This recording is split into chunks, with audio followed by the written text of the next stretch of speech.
Hello दोस्तों, नमस्कार। तो हम बात कर रहे हैं विधेयक के बारे में। और आज जो मैं आपको बता रहा हूं वो है संविधान संशोधन विधेयक। ठीक है, संविधान संशोधन विधेयक। तो वीडियो शुरू करने से पहले आपसे मेरी रिक्वेस्ट है कि यदि आपने मेरे चैनल को सब्सक्राइब नहीं किया है तो सब्सक्राइब कर लें, ताकि आपको ऐसे ही वीडियो मिलता रहे, ताकि आप अपनी तैयारी कर सकें। तो संविधान संशोधन विधेयक क्या होता है, नाम से ही आपको समझ में आना चाहिए कि संविधान में किसी प्रकार का संशोधन करना है तो उससे संबंधित विधेयक को हम क्या कहते हैं, संविधान संशोधन विधेयक कहते हैं। तो संविधान संशोधन विधेयक के बारे में संविधान में कौन से अनुच्छेद में उल्लेख किया गया है, तो ये है अनुच्छेद 368। ठीक है, संविधान संशोधन विधेयक अन्य विधेयक से काफी कुछ इसमें अलग है संविधान संशोधन विधेयक में, क्योंकि संविधान में आपको कुछ बदलाव करना है ना, संविधान में कुछ बदलाव करना है। तो इसके लिए प्रक्रिया क्या है, तो सबसे पहले देखो, संविधान संशोधन विधेयक के लिए राष्ट्रपति की पूर्व अनुमति जरूरी नहीं है, पहला तो ये याद रखिएगा। जो कि धन विधेयक और वित्त विधेयक 117(1) में कहा गया है, उसमें राष्ट्रपति की पूर्व अनुमति लेना जरूरी होता है। इसमें राष्ट्रपति की अनुमति, पूर्व अनुमति लेना जरूरी नहीं है। दूसरा पॉइंट, किसी भी सदन में पेश किया जा सकता है ना, मतलब कहीं से भी शुरू कर सकते हैं, चाहे लोकसभा से भी कर सकते हैं, चाहे राज्यसभा से भी कर सकते हैं।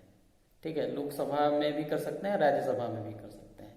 लेकिन पारित होने वाली जब आप बात आता है तो संविधान संशोधन विधेयक को विशेष बहुमत से पारित किया जाता है ना। और बाकी जो इससे पहले जितने भी विधेयक बताए मैंने, धन विधेयक बताया, वित्त विधेयक फर्स्ट सेकंड बताया, ये सारा में ये जितना भी था ना, ये साधारण बहुमत से पारित होता था, जबकि संविधान संशोधन जो विधेयक होता है वो विशेष बहुमत से पारित किया जाता है। तो ये साधारण बहुमत और विशेष बहुमत क्या है, इसके लिए मैं फिर से एक वीडियो बनाऊंगा, तो उस टाइम पे आपको समझा दूंगा कि साधारण बहुमत और विशेष बहुमत क्या होता है। तो संविधान संशोधन विधेयक के लिए विशेष बहुमत से पारित होना चाहिए। ठीक है, अब यहाँ पर जो संविधान संशोधन विधेयक है, इसमें लोकसभा और राज्यसभा की शक्तियां लगभग बराबर होती हैं, है ना। यदि गतिरोध होता है तो इसमें संयुक्त अधिवेशन का कोई प्रावधान नहीं है। लोकसभा और राज्यसभा में यदि गतिरोध होता है तो इसमें संयुक्त अधिवेशन में कोई प्रावधान नहीं है। लोकसभा को भी विशेष बहुमत से पारित करना पड़ेगा उस विधेयक को, और राज्यसभा को भी विशेष बहुमत से पारित करना पड़ेगा उस विधेयक को। यदि सरकार के पास लोकसभा में भी बहुमत है, राज्यसभा में भी बहुमत है, तभी संविधान संशोधन विधेयक पारित किया जा सकता है, अन्यथा नहीं।